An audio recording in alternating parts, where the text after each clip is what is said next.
delighted to have you with us. I shall call you by your official name. I think it's the Right Honourable Lord Alok Sharma, KCMG. I think we can move to first name terms immediately. We are, indeed, absolutely. So that's a formal introduction over and done with. So this is styled as a fireside chat, and we thought we'd call it the Yanar Dag Fireside Chats, and you know what that refers to. You're familiar with this country and its geology. That this is, of course, this is the land of fire.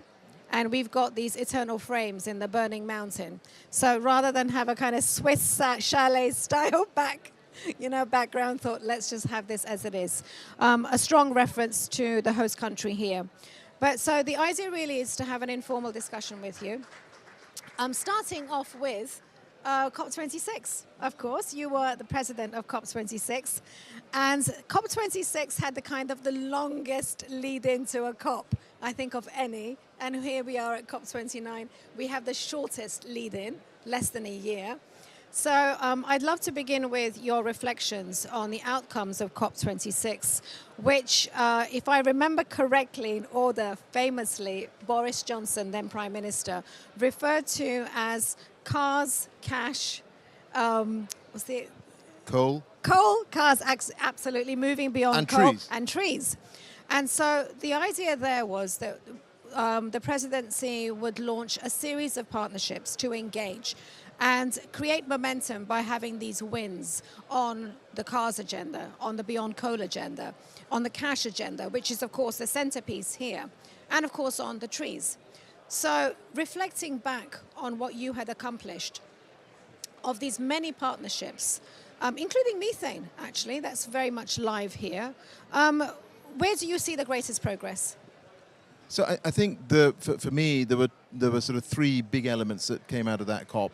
Firstly was actually to get over 90% of the world to commit to net zero. And I think, a lot of people say, well, what does that actually mean? I mean, the reality is that if, as a country or a company, you commit, you can then be held to account. And I think that's also helped to drive a lot of the activity over the last 3 years. I mean, I've been walking around over the last few days and people telling me that a lot of the things that started at COP26 are now starting to bear fruit, and they're seeing the impact of that. The second piece of it was obviously on coal. And in the end, we got language on phase down rather than phase out of coal. But that was something that we achieved after 26 COPs. I mean, I can tell you, up until that last morning, I was getting text messages from very, very serious people saying, the Brits, you've had a good go. You will not get coal in the text. There'll be certain parties will not allow for it. But we did, because there was momentum behind it. And then 2 years later, of course, in Dubai, we got transitioning away from fossil fuels in energy systems. And trees as well, there was a big commitment from countries to arrest deforestation. Over 130 countries signed up. And then the piece for me was the business community. For the first time at any COP, this is where the business community turned up in a big, big way. And making those commitments on electric vehicles, making commitments actually on a whole range of issues, including finance. And I think a lot of that has carried forward. Now, do I think that all the things that were agreed at COP26 are somehow being delivered at the pace that we need them to be delivered? No, absolutely not. And I think that's part of the challenge for every COP. I think it's difficult to get commitments from people, so every COP president should be commended for what they managed to get done. But the proof of the pudding is actually in the delivery, and the reality is that overall we are nowhere on track. That's indeed true. I just want to pick up on this, some of those themes that you mentioned where progress was very clearly visible even now. The GFANS initiative. So GFANS has grown. It's led to new institutions, in particular on capacity building for the finance community. And we see some of its work, the legacy of it reflected in the conversations around finance and the much more forward footing of the private sector investment engagement. So you and I last saw each other at the conference, at the main private sector conference on Finance Day, and that was the Climate Platform for Business Investment and Finance. What signals are you getting? How much further along are we from that dialogue that took place in the UK 4 years ago? So I think, GFANS was, of course, a really interesting constellation, $130 trillion of assets committing to go to net zero. And as you know, a lot of people made commitments without perhaps always thinking about what they were going to be required to do. And there's been some movement. Some people have said, well, this is kind of not for us, or they've faced some political pressure in their own country.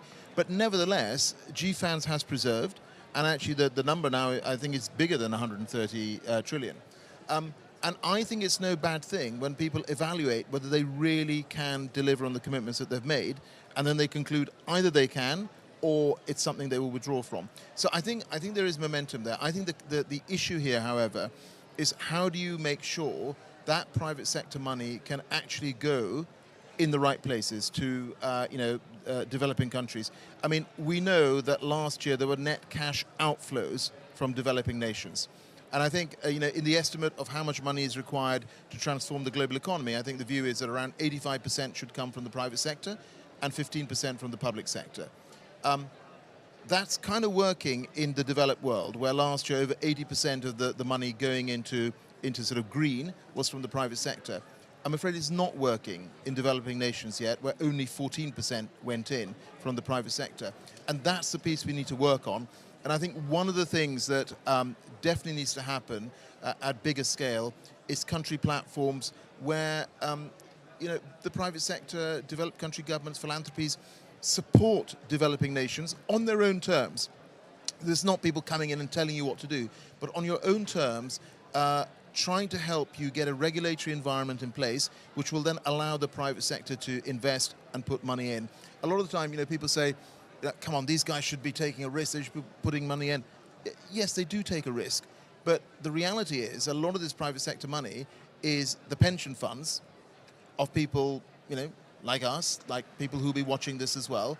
And so, of course, as a private sector investor, you have to be careful. But I think it is possible to do a lot more of this and get that money flowing. The one thing that is clear, Melina, is that there is a huge wall of money waiting to go in. We just need to make sure that the projects are there and the regulatory environment is there. And that's absolutely right. I mean, one can characterize it as a wall or a tsunami. I mean, there is a lot of that capital, which is not necessarily the patient kind of capital. But as we heard yesterday, there are many new financial mechanisms which are being developed in different parts of the world. We heard of some very interesting ones in Africa as a result of the continental free trade agreement in Africa, where you have not just foreign direct investment, but African direct investment to ensure that there can be transboundary, much more effective green economic development, green transitions, which are part of a regional transformation agenda. So we know that there's a lot more happening out there than meets the eye. So to bring it back to our constituency, you mentioned regulators. The need for the regulatory, the legal, the policy framework to be there so it incentivizes the transition and creates that confidence. So have you some ideas about what the components of that could look like? So I think, firstly, from a legislation point of view, actually having a net zero law, I think is really very important. So that it is enshrined in your law that you've got to get to net zero. And of course, as you know, in the UK case, we have our nearer term carbon budgets, how much needs to be cut by, over the next 5 years. And that's, again, really important to have in place. And I think the third thing is that increasingly we are seeing more countries set out independent climate change committees, which then hold those particular government targets to account. I think that's very important. But the final piece of this is this whole issue around political consensus. Now, in the UK, we have, by and large, had that political consensus, and I hope that continues to be the case. And you compare that, for instance, with what is happening in the US. We have a new president who's come in.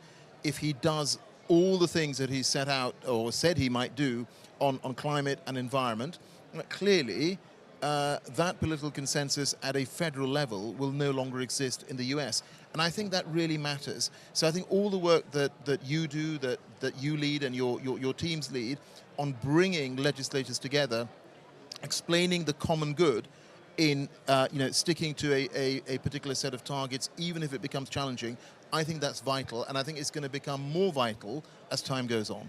Yeah, I mean, this is a script for Globe, isn't it? To build that cross-party consensus.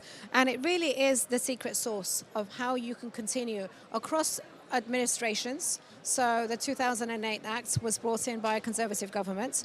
We had Chris Skidmore write into law the net zero commitment. So clearly there has been decades of effort to create that camaraderie, that trust across the political spectrum in countries like the UK. We see, however, that this agenda has been weaponized by political parties in the last few years. So really the challenge for us is how to get out of that race to the bottom. Yeah, but I mean, if you look at the US, where there's a sort of prime example now of there being dislocation in terms of the political consensus. Of course, what happens at a national level, at a federal level, is vitally important to keep the momentum up. But we also know that a lot happens at subnational level. There are 17 states in the US, many of the largest ones, which have net zero legislation. You've got the bigger cities through the C40, which also have net zero commitments and are working on that. The business community has been on this track for quite a period of time, and they plan for the long term, right? This is not a 4-year cycle. They plan for the long term. So I remain sort of confident that climate action will continue in the US. Perhaps there will be sort of roadblocks. Perhaps it'll be slightly slower pace than would otherwise have been the case.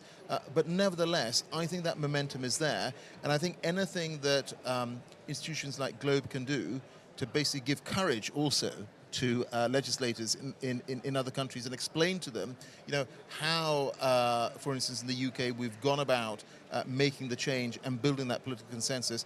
I think that's going to be important. Yeah, I mean, you're absolutely right. In the UK, in the US context, where you have the red states, right, the Republican states, which have perhaps benefited disproportionately more from the Inflation Reduction Act, because very cunningly and very successfully, it wasn't labeled the Climate Change Act. And so it was disarmingly about that economic transformation which is there, which benefits all, which leaves no one behind. That's really been the secret of its success. And it may well surprise everybody and continue. We also heard this morning, actually, of a very similar, different model from the UK of climate change framework legislation, which was very bottom-up, which came up through engagement with the states, the subnational level, and in Mexico, actually, where we've seen a relatively chilling effect at the national level, but at the subnational level, it's the states which have led on ever more creative legislation to incentivize the green transition. So looking further afield and focused very much now on the NDCs, because the NDCs go to the heart of the subject you've been closest to. You were also the Secretary of State for BEIS, Business Energy Industry. And also, I think, you were also the Secretary of State for International Development. So you understand these issues better than most. So keeping that in mind, keeping the real economy challenge in mind, keeping the alignment with 1.5 degrees in mind. Of course, every country is now required to come up with an enhanced NDC 3.0. Where do you see the opportunity for parliamentarians to accelerate and support that process? So, I mean, firstly, I welcome the fact that in the UK, we've had the Prime Minister come here and formally announce our next NDC at 81% cut between from 1990, which I think is great, and I think it shows leadership. And so, in a way, I think the UK has an opportunity, having shown that leadership, to then try and work with other countries as well. I think there is a huge willingness amongst many countries across the globe on getting this right and being ambitious. But I think there are two things that are needed, and I think this is where perhaps UK parliamentarians speaking to parliamentarians in other countries where they need that support is going to be very important. I think first is putting together a detailed NDC. So I've been through that process because we announced our last one at the end of 2020. That is a really detailed process, especially if you're doing an all-of-economy NDC. We're very lucky in the US, in the UK, that we have a history of very experienced civil servants across departments that have been working on these issues for a long period of time. Not every country has that. So I think any support that we can provide there, I think, is very welcome. We've got the NDC partnership, of course, which the UK has supported. Certainly, I mean, at one point I co-chaired the NDC partnership, and I think that is a very valuable a tool as well. But the other side of it is the money. And that's what this COP is very much all about. Whenever I have gone to visit other governments, they always talk about the fact that, yes, they've got an NDC, yes, they want to be ambitious, but a certain portion of it they can deal with through their own finances, but the rest they need support with. And I think, I have a lot of sympathy for this, because it does need money if you want an energy transition. It does need money if you want to help countries to adapt. And therefore, I think what comes out of this COP will be really, really important in terms of that new finance goal. And it is a finance goal. We spoke about this yesterday, and it needs a roadmap. And that roadmap will be built up through a series of diverse instruments, initiatives which are coming from the private sector. As you said, it's got to account for 85% of the trillions that are needed.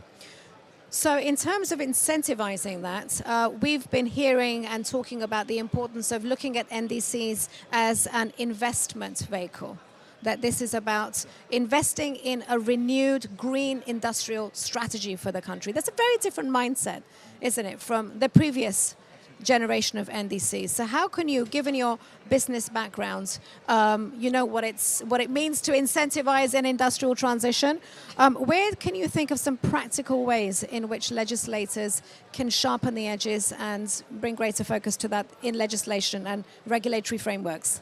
So look, I think incentives are really very important. So one example is the UK managed over a very short period of time to build the second biggest offshore wind sector. How did we manage to do that? We had a regulatory measure called the Contracts for Difference auction process. It basically, for really relatively small amount of money, allowed us to provide a guarantee to investors that they were going to get a return if they invested early on in offshore wind in the UK. And that's what has led to a rapid increase. So going back to our earlier part of this discussion about the private sector, they will invest if they can see a return, and they will invest if they can see that there are mechanisms in place that will allow them to get a return. And when I've gone around the world and talked about the work that was done on offshore wind in the UK, so a lot of governments have shown a lot of interest in that. I think the second piece of this, and by the way, as we know, there are these sort of this money is also now being made available for new sectors and upcoming industries as well in terms of green technology. So not just offshore wind, but other areas as well, and that of course helps. I think you also need to make sure that you are providing financial incentives for new technology to emerge. Now, we've seen that. I mean, the last government did that. This government is doing that, for instance, on CCUS, but also to incentivize the public, right? There is many people across the world and in our country have faced a cost of living issue for a period of time. So if you say to them, well, what we'd love is if you would now take on a heat pump, buy an electric vehicle. Well, I think there's lots of people who would like to do that, but there is an expense involved with this. So I think it's right that we provide incentives to people to take up that new technology, and as more of that technology gets taken up by households, the price will come down. I mean, that's just market economics. So I think the incentive needs to be both at a regulatory level, at a business level, and then also at a personal level. Indeed, and one can point to some missed opportunities also in the UK context, but the overall thrust of what you're saying is absolutely right. I just want to bring in one of the key features of the UK Climate Change Act, which enabled it to have this long-term view, and that was the setting of carbon budgets. So to have these decadal plans that you could tell from administration to administration that you had a target that you had to reach. Now that's something that one doesn't see in all of the framework climate legislation around the world. So if you can speak a little bit more about the way that was a forcing mechanism in parliamentary debates itself. Yeah, I'll do that. But just going back, just to emphasize that point about finance, a lot of people will say to you that, I'm sorry, but, the government doesn't have the money to give incentives. Well, I always say to them, well, when we had the energy crisis as a result of Putin's illegal war in Ukraine, in a 6-month period to March 2024,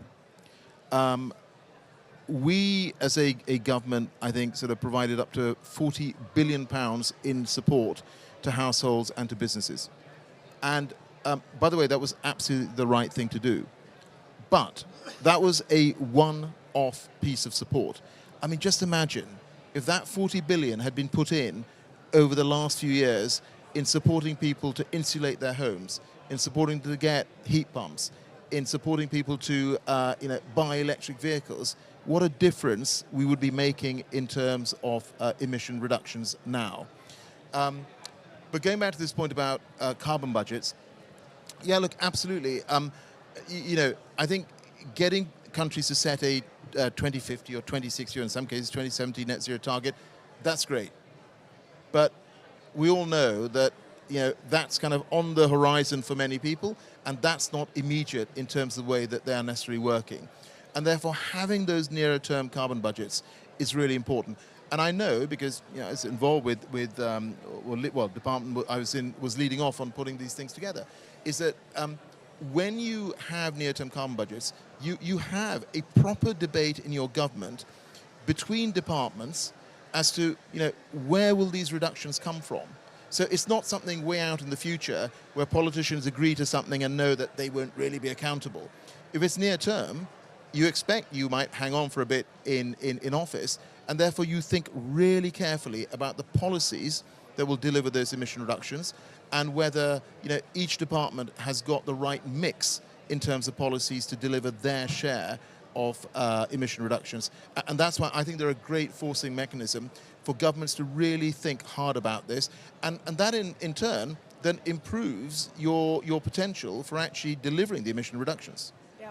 I mean, as you say, it's really focused the minds. So let's turn in the last section now to what's focusing minds here. And that, of course, is the NCQG. It's this new finance goal. It's also the things which are still in the peripheries, the global goal on adaptation. So adaptation is something that is now coming into greater prominence, especially with the impacts that we're seeing, Spain most recently. We also have the challenges of incorporating the attention to nature and the devastation that we see around ecosystems everywhere. Since last year, there's been much closer intellectual and policy integration of the nature and the climate change agendas. So this really was, it was the next generation on from COP26. But how do you see that as something that can be addressed by parliamentarians in kind of integrating the climate and the nature buckets when our committee systems don't necessarily make that easy? Yeah, the two sides of the same coin. So, obviously at COP26 and subsequent climate COPs, there has been some focus on nature. We had a sort of big focus on this. And I'm often asked by people, there are these 3 COPs that take place. Why don't we just combine them all? Because we're all basically trying to do the same thing. Whether one process could handle the amount of negotiations that are required, I don't know. But certainly I think we need to think about how we might reform the COP process to make it more efficient. So we're not having this discussion in silos, which happens a little bit now. So maybe that's one to end with, is for us to really have a hard think about how we organize ourselves. And I'll give you one example. We've had a discussion on Article 6, for instance, where there's been a conclusion on Article 6.4 here. But this is a discussion that's effectively been going on for 9 years. And really, we still need to work out further details on the guidelines that have been published on 6.4. And of course, they relate to nature as much as they do to climate. I think one of the things we need to think about that how do we speed up this process? Because frankly, if it's going to take us 9 years to get to this point, I do worry in terms of how we will conclude on carbon markets, compliant carbon markets being put in place. So that's just a concrete example of where I think we need to think really carefully about how we reform the process and basically how we speed up the decision making. But as you say, I mean, looking at it optimistically, it could be that now we have reached that critical mass, that we have the players in the carbon markets and the carbon credits field ready and just waiting to take off once the rules are clarified. Parliamentary role there. In terms of the institutional innovation that you're talking about, this year is another triple COP year, where we've got the 3 Rio conventions, Cali we've just had, Azerbaijan, of course, Baku, and then we've got Saudi and the Riyadh combating desertification COP coming up. One institutional innovation I'd like your thoughts on, we'll end with that and perhaps open it up to some questions, is that of the Troika. Now, the Troika was always a kind of informal support mechanism for the incoming presidency. But we've seen that formalized with COP28, COP29, and COP30. And what they're all committing to is continuing each other's presidencies, the legacies thereof. So looking from Baku to Belém, where do you see the quickest wins from now to then? Well, I think a little bit will depend on what comes out of here at the end of next week. But I think the Troika concept is a good thing. I think it will only work if people are willing to put the time in. So one thing is to sort of set something up. The other is whether, all parties are really willing to get behind it and sort of support each other. And I think that is going to be sort of particularly relevant now over the next 3 COPs. I think, well, we obviously know where the COP is next year. I think we've got some idea where it might be the following year. So I think building that sort of Troika process is going to be important. But, there are lots of people who have been involved in COPs in various guises who are still around and want to help. And I think where that desire to help is there, maybe we should find a mechanism to make that happen rather than for it to be just sort of ad hoc. But certainly I think that the Troika element is a great start. We just need to make sure that people are actually helping and delivering and making sure that support does go to the next COP. And then, one of the things, maybe we end on this, is that there are lots of initiatives. Every COP, we had lots of initiatives, our COP. Every COP has lots of initiatives. I wonder whether anyone actually tracks where all of these initiatives are. And maybe the Troika process is one way of doing that, where a new COP presidency lifts up some of the action agenda items that they've seen, which are particularly relevant from the past, and then amplifies them in their COP. Indeed. I mean, we could start a whole new conversation just about this because, of course, one of those themes for this COP has been on the urban agenda, where of the 14 partnerships for the 14 action agenda initiatives of this presidency is the one on MAPS. And it's a good place to end, actually, with MAPS, because MAPS is the multi-action partnership, which is also multi-level. So we had the introduction of multi-level governance with COP26. And there has been a very clear-eyed effort on the part of this presidency to really bring in the various different initiatives, around the urban agenda with Habitat, with ICLE, with CHAMPS, etc., into one that goes forward. So it may well be that Baku initiative, as it's labeled, is one of the continuity initiatives. But I do, at this point, want to open it up with an engagement with members of Parliament who are here. Some questions. We over time, unfortunately, but perhaps just one or two, if you'll indulge us, because we started a little bit late. Please do introduce yourself. Thank you very much. My name is Bika Lawrence Songa from Uganda, the chairperson of the Climate Change Committee in Parliament. My question is, 85% of the money is from the private sector. And then the issue is, they are saying Africa is facing the greatest risks of climate change. So there is need to put money in the basket. Now, when that money is put in the basket, again they say it is risky for the private sector to invest this money in Africa, especially after the results of credit rating. how do we address this challenge so that Africa and most developing world can access that money? Thank you. Yeah, so look, I think there are three things. One is to make sure that your regulatory environment allows people to see that they can invest and get money out. I mean, that's what the private sector wants to do. I think the second piece of this is for the multilateral development banks to be doing a lot more in terms of first loss type products. I don't think enough of that is happening, quite frankly. We need to be seeing a lot more of that kind of sort of activity. And quite a lot of the time people will talk about the MDBs, and they are doing more, right? We have to acknowledge they are doing more. But at the end of the day, it is countries like the UK that are shareholders.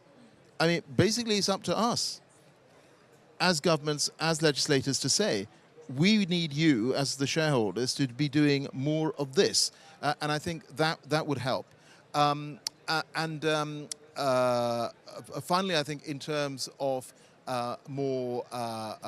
getting more of this sort of money flowing, I think the philanthropies also have a role to play to perhaps sort of pump prime some of the projects and kind of get them ready. And we're seeing that. I mean, we saw that through the JETPs where the philanthropies will come in, provide support, particularly in terms of training, etc., that's required for a particular project. So I think those are a number of areas where I think more should be happening. Indeed, and we had some of those very good examples yesterday where you had the US-based family funds who were there to provide that concessional finance and also to help de-risk where they know that the private sector won't come in. So this is a very fruitful area to learn more about. Maybe just one more point. So I mean, I work with the Rockefeller Foundation now, and they've been doing a lot of work with voluntary carbon markets and supporting health initiatives in Africa. There's quite a lot of work that is already going on. I think the other piece of this that you talked about was, effectively, I think you were talking about sort of currency risk. And again, making sure that there are products that are available, and there's work going on that, I know, through sort of philanthropies and financial institutions, is that how do you make sure that there is a product which can be utilized by the private sector because of their concerns over fluctuating currencies in some of these markets. If you can crack that, I think that'll be another hurdle that'll be overcome in terms of people willing to invest. So, yes, let's make it one last. And I think somebody's got a phone on. If they can just please turn it off. It's interfering with the sound. Thank you so much, and thank you for sharing with us. We would like to confirm from you.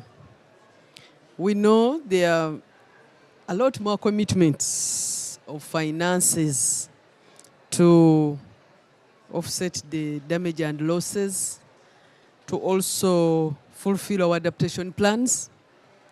But we are aware that we have some weaknesses, as countries already have some weaknesses in the already available funding. I mean the utilization of the funds, there are already some weaknesses. But we are requesting that this time round, you prepare yourself to put the past weaknesses somewhere, and as you approve fresh funding, to base on performance-based outputs, but also the vulnerabilities. Because whether I'm weak in utilization of funds, the vulnerabilities to Alok people are on the increase. So how have you prepared yourselves to, based on that other criteria, and how have you preached this to other intending financiers, private practitioners? Because to us, we want more tangible local actions. Yes, sure.